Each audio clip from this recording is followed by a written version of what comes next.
Job search is torture.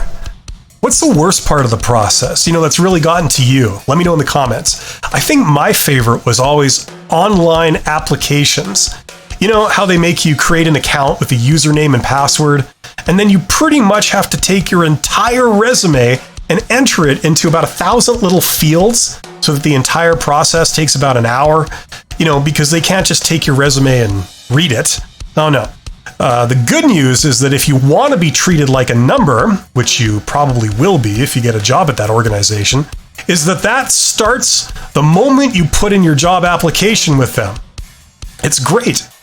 And then it doesn't matter if you do 100 of these or 1,000 of these. The norm nowadays is that you will never hear back for any of them. It's like they all go out into the ether and never come back.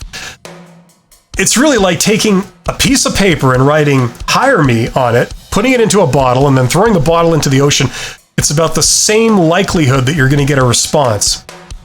But if you stick with this process, eventually you get a job interview. You're granted a job interview as if from on high. And that's when the fun really begins, because you get the dog and pony show that is a job interview.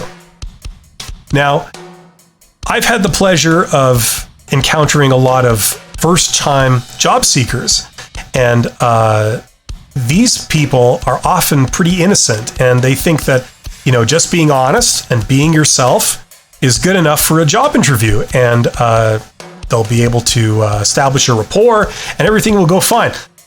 And that does work sometimes, and it certainly would work like that in a perfect world, and it often does work that way at higher levels when you're dealing with senior hiring managers and things like this.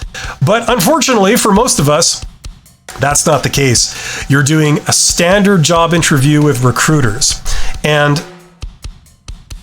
those questions that they ask. For those of you that have been watching my videos before, I do a lot of videos on how to answer job interview questions. And my God, some of those questions, they are the most idiotic and cryptic questions you'll probably ever be asked in your life. And you enter this sort of word code that you have to sort of go through to get past the recruiter. Because here's a person that doesn't know the job themselves, but they're deciding whether you have what it takes. And even though you might be fully qualified for the job, even though you might be able to do that job inside and out, you still oftentimes have no idea how to answer these strange, general, nebulous questions that they're asking you, because you have no idea what they're really wanting to hear. It's wonderful.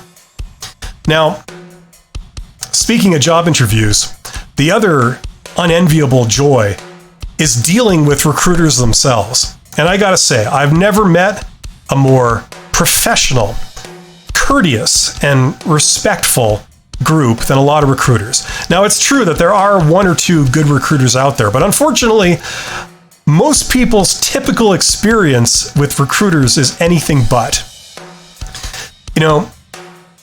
It's really fun dealing with recruiters, and you have my deepest sympathy. Now, if you can get to that, I just want to say it must be nice having a job where you can basically treat people any way you want, and they can't call you on it because you're dangling that job right in front of them. That must be nice. Now, after you deal with this, okay, you leave the job interview and you go home, and then you get to deal with the communication. That's fun too. It's so good. Mwah. No, seriously. Communication from recruiters is often terrible and cowardly. The reasons that they give for the job not working out are hilarious sometimes. Yeah, the job's on hold. Yeah, I believe you. You posted the job, interviewed a bunch of people, including me, just to immediately put the job on hold. Awesome. Yeah. Now, if you've gone through this, and if this strikes a chord with you because you've experienced any of this yourself, you probably feel about this tall at that point. But I got good news for you. First of all, you're not alone. Secondly, I know from being on all sides of this process that in your life, the time when you feel the most undervalued the most rejected, the most worthless is going through the job search process.